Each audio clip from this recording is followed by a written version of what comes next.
Hello, my name is talk about a topic that most people have had a personal experience with or at least witnessed it, and that is discrimination. Discrimination is prejudicial and or distinguishing treatment of an individual based on their actual or perceived membership in a certain group or category in a way that is worse than the way people are usually treated. No matter what type of discrimination, an individual should never be treated differently due to age, sex, gender, color, or religious background. Although I only mentioned a few, there are so many more ways an individual can be discriminated against. But together, we can take a stand to fight against discrimination and do the right thing if we witness such cruel things. Notice I did not say to end discrimination because unfortunately in today's society, discrimination will live on forever. Out of all the ways an individual can be discriminated against, I have chosen to talk about ageism, sexism, and racism. Ageism, or age discrimination, is stereotyping and discriminating against individuals or groups because of their age. According to the U.S. Equal Employment Opportunity Commission, the Age Discrimination Act, the ADEA, last updated September of 2008, only forbids age discrimination against people who are age 40 or older. Although the law does not prohibit teasing or comments about a person's age, if it happens frequently, it can be considered harassment, which is illegal. The one doing the harassing could be anyone from the victim's supervisor to a client or a customer. Whether trying to get a job or retire from a job, it is illegal to discriminate to an individual's age.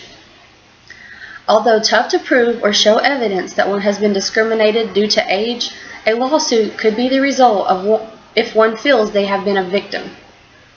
An individual's best defense to age discrimination is try to prevent it from happening, according to the asaging.org. The next thing I want to talk about is sexism, which is prejudice or discrimination based on a person's sex or gender. Whether direct or indirect discrimination, harassment, or victimization, it is illegal to discriminate due to gender.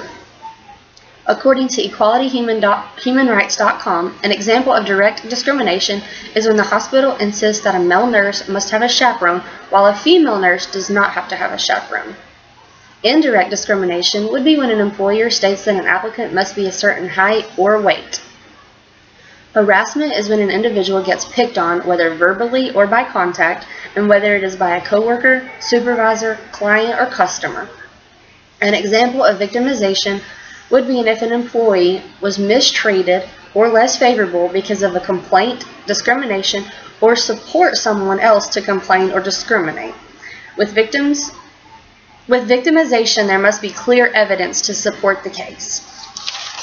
And the last thing I want to talk about is racism. Racism is views, practices, and actions reflecting the belief that humanity is divided into distinct biological groups called races, and that members of a certain race share certain attributes which makes that group as a whole less or more desirable, inferior, or superior. Racism includes racial slurs, offensive or derogatory remarks about a person's race or color, or the display of racially offensive symbols. According to DoSomething.org, African Americans comprise 13% of the U.S. population and 14% of the monthly drug users, but 37% of the people arrested for drug-related offenses in America. Another fact found at DoSomething.org states in 2010, the U.S. Sentencing Commission reported that blacks received 10% longer sentences than whites through the federal system for the same crime. Discrimination or coincidence?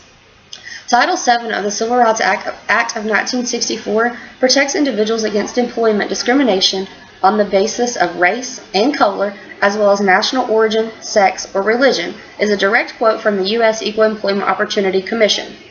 But just how much protection does it give to an individual? All in all, discrimination is a worldwide problem and will have no end because there will always be mean or cruel people in the world. You ask, what can I do to help stop discrimination? There are several things an individual can do to help stop discrimination. Just a few things that we can do to help stop or at least slow down discrimination around the world are to know your beliefs and why they are important to you, as well as trying to understand another's beliefs. Challenge yourself to meet new people, speak up against injustice, take action against discrimination, and promote change. After all, how would you feel if you were the individual being discriminated against? So, whether the discrimination is ageism, sexism, racism, or any other types of discrimination, take a stand to prevent any and all individuals from being a victim, whether in the workplace or in general, because no one deserves to be discriminated against for any reason.